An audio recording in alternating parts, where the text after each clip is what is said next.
Being a relatively young and shy person, I've started using dating apps to help me meet more people and hopefully find a lasting relationship. I struggle with putting myself out there, especially in public with people I've never met, so apps like Tinder are great for me to get comfortable talking with someone before actually meeting them in person. For reference, I'm a female in my early 20s and I've been using Tinder for a little over a year at the time. Most of my interactions up until this point had been fine, usually either ending up dating for a couple months or just becoming friends. All of the breakups had been mutual and had no hard feelings. Anyway, this began a couple months after my last relationship. I was talking to a guy who I'll refer to as Peter for about 2 weeks on Tinder. From our back and forth texting, he seemed like a nice, somewhat shy person, but part of me liked that because I was shy as well. Eventually, he finally asked me out on a date, and we met up at a local restaurant later that week. Upon meeting him in person, nothing seemed off at first. One of my biggest fears is that they'll look nothing like they did in the pictures, but Peter didn't look any different, and he was just as soft-spoken as he was over text. Our conversation at dinner that night was really awkward though. He barely spoke and kept looking around. Me, not being a big talker either, was trying really hard to get him to open up a bit, but he would give simple one-word answers. At one point, he even left the table saying he forgot something in his car and didn't come back for almost 15 minutes, leaving me there alone. So, of course, when dinner was done with, I kindly told him that I didn't feel a great connection and didn't want to continue further in a relationship with him. He stood quietly and nodded, then walked to his car. I felt bad, but that's just how it was. I got my car and headed home. That night, I thought about Peter a few times, feeling weird now that I didn't have anyone to text, but I sat down and turned on a movie to clear my mind. It was nearly 11 p.m. when I heard soft footsteps coming up to my front door and stopping. I muted the TV and turned to face the door, still sitting on the couch. I was tired, but I knew I had heard someone. 30 seconds of anticipation went by before a few loud knocks banged on the door. It startled me, even though I was half expecting it. I got up and looked through the peephole, and to my surprise at the time, Peter was standing there. I opened the door a crack and stuck my head out. What are you doing here, Peter? Peter looked at me, then turned away for a moment, looking around. This made me feel really uneasy, and I just shut the door and locked it, hoping he'd get the hint to leave my property. After a few seconds, I heard footsteps departing towards the driveway, and a car turning on and leaving. I checked the window to make sure he was gone, then sat back on the couch. I think I was just too tired to realize in the shock of the moment, but it wasn't until I sat back down that I realized that I had never given Peter my address. A really bad feeling surged through my body, and I went to check the window again to be safe. I didn't necessarily feel in danger at this point, but just worried that Peter may have something wrong with him and had grown too attached to me. I went to bed not long after and slept well through the night. In the morning, I made coffee and breakfast, and due to the cold, snowy weather, I stayed inside most of the day. It wasn't until I was bringing the trash out to the road that I noticed a set of footprints around the side of the house. Following them, they went around both sides of the house and right up to the gate to the backyard, then off to the road. I tried to rethink what happened last night, but I was sure I heard Peter only walk up to the door and not around the house. So these footprints had to have been from the middle of the night while I was sleeping. Standing in my living room now, I was getting extremely uncomfortable and nervous.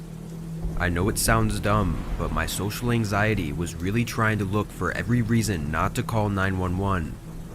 At that time though, I'm very thankful that my panic overtook my anxiety and got me to call the police. This decision is very likely what saved my life. Holding my phone after talking to a dispatcher, I stared at the ground and took deep breaths to keep my head straight. I'd never dealt with something like this, so my mind wasn't prepared to handle the stress. But as I stood there, trying to calm my head, I heard footsteps in the snow outside the living room window. I'm not sure what else to describe how I felt, other than just completely scared. The footsteps stopped outside the window, and I began to back up slowly, trying to get to the kitchen. Then came a slight scraping sound, likely a knife being wedged between the window, trying to pry it open.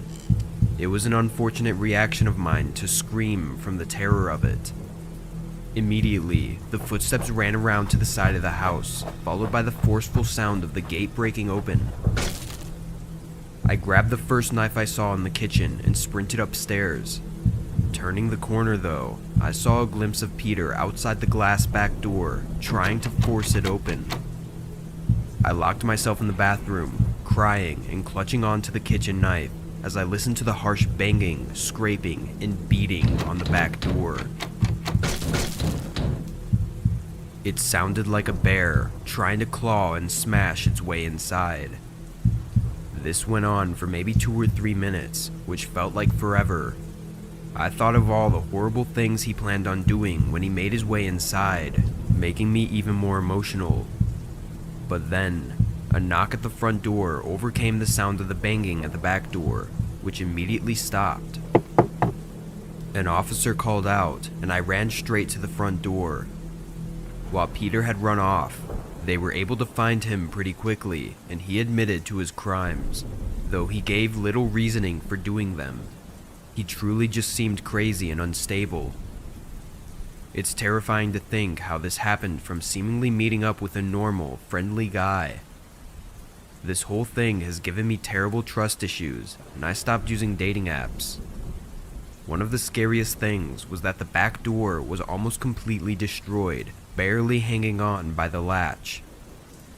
Likely, if the police had shown up just minutes later, Peter would have made it inside, and who knows what he would have done if he had gotten to me.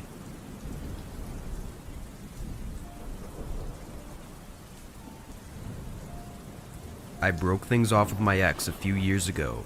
He became a reckless person, unable to hold a job or any responsibilities, so it just didn't work out. Even being the person he was though, I never thought he would do something like this. The few months after the breakup were quiet and peaceful. I was enjoying my single life, just going through the days. One night though, I was driving back home from work later than usual, and as I pulled into the driveway, I saw a man wearing all black standing outside a window on the left side of my house, as if they were trying to look inside. This was obviously really creepy, and I pulled back out of the driveway and parked further down the road, calling the police. I waited for them to show up, then once they informed me that whoever it was had left, I was able to go inside. They asked if I had any idea who it could have been, but at the time I said no. Again, I never thought of my ex as that kind of person, and there was nobody else I thought it could be. The next week went by without any problems as well, though I made sure all the windows were locked every night. One morning though, I woke up to the sound of movement outside my bedroom window. It sounded like an animal moving around in a bush, though my immediate thought was of that man I'd seen peering through the windows last week. I jumped out of bed and put some clothes on. The blinds were covering the windows, so I knew nobody could see anything, but now I felt the need to see for myself if somebody was there or not. I didn't want to call the police again just because a squirrel was hanging out in a bush. So, I pulled the blinds open. Nothing. I leaned my head closer to the window so I could see down the side of the house, and still, nobody was there. I sighed, immediately feeling safer, and continued about my morning as usual, then went off to work. Getting home rather late again, I was exhausted and cooked up a small dinner, then watched a bit of TV before deciding to go to bed early. I got up and walked down the hallway toward my bedroom, but in the corner of my eye, I saw something horrifying. The window was open, just a small crack at the bottom, but I knew I had kept it locked, so either way, someone had broken it. I walked over and looked at it from up close, then pushed it shut. The latch that was used to lock it was gone, as if it had been ripped away. I felt trapped and scared, like I wasn't even in my own home anymore. I knew I had to call the police, but I began to fear making noise as the possibility of someone being in my house became more prevalent in my mind. I was just standing there for I don't know how long, listening to the silence of the house, before the sharp, sudden sound of my phone beeping made me shiver. I pulled it out of my pocket quickly, and immediately my stomach dropped. It was a text from my ex, asking how I was doing. I stared at it, just in shock and trying to piece it together in my mind. Was this just a huge coincidence? Or was it not a coincidence at all? Was he watching me right now? Fear was taking over my body. I looked around frantically, shoving myself in a corner of the room so nobody could sneak up behind me. Then, another text came in. He said, "We need to talk." I was trying to hold in my tears as I turned my phone on silent. I started making my way slowly to the front door. As I approached, I turned the knob and tried to open it quietly, though it made a rather loud creak. Immediately, a loud thump came from behind the door to my bedroom. I threw the front door open and sprinted outside and down the road. I hid on the side of a neighbor's house and called the police. They actually made it pretty quickly, and I walked over to my driveway when they arrived. After 2 officers went in, they came out a minute later holding my ex and dragging him into their car. He was pleading, saying he just wanted to talk to me and that he knew what he was doing was wrong, but he wasn't going to do anything other than talk to me. Unsurprisingly though, he had a knife shoved in his pocket. That was hopefully the last time I'll ever see or hear from him again. Obviously I don't believe that he just wanted to talk, but that was the story he stuck with, so I'll never know what he was actually trying to do. But him waiting in my bedroom like that, with a knife, I know I was lucky to get out as safely as I did.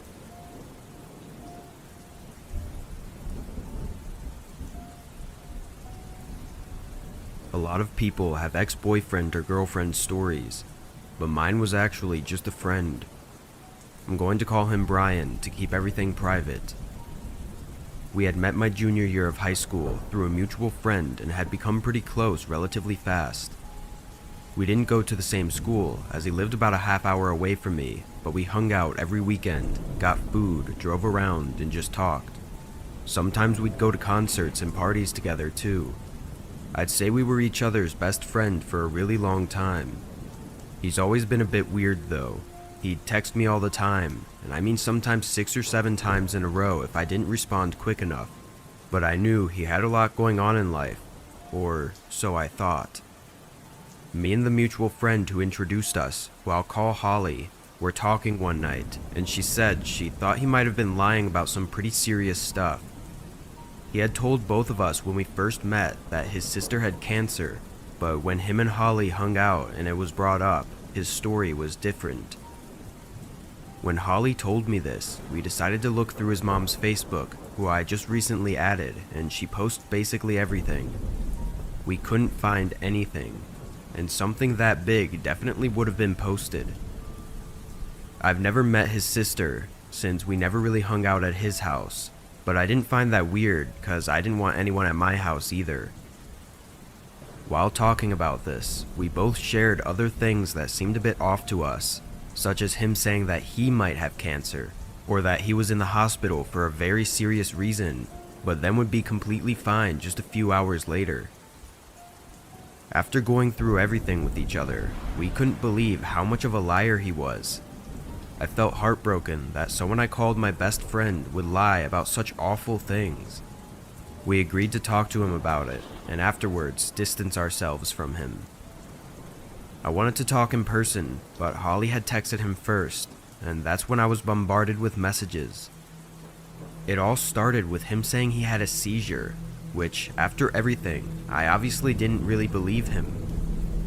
He called me so many times while I was at work, it got to be too much. I decided to call Holly and see what was happening, And when I did, she said he also went crazy on her. She ended up blocking his number because it got so bad.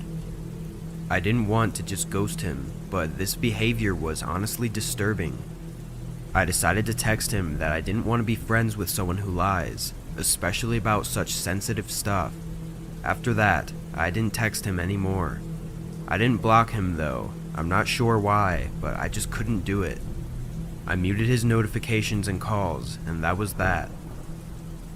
A few more days went by of more muted calls and texts, until my dad called me. He sounded really worried, asking if I was okay.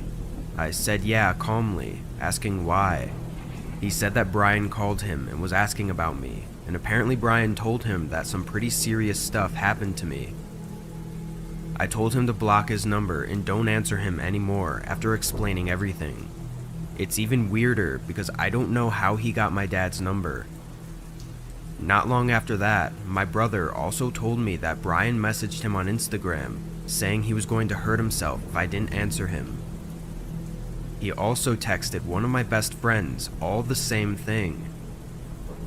To make everything so much worse, he said he was going to end himself the same way that my oldest brother had done, and he knew that.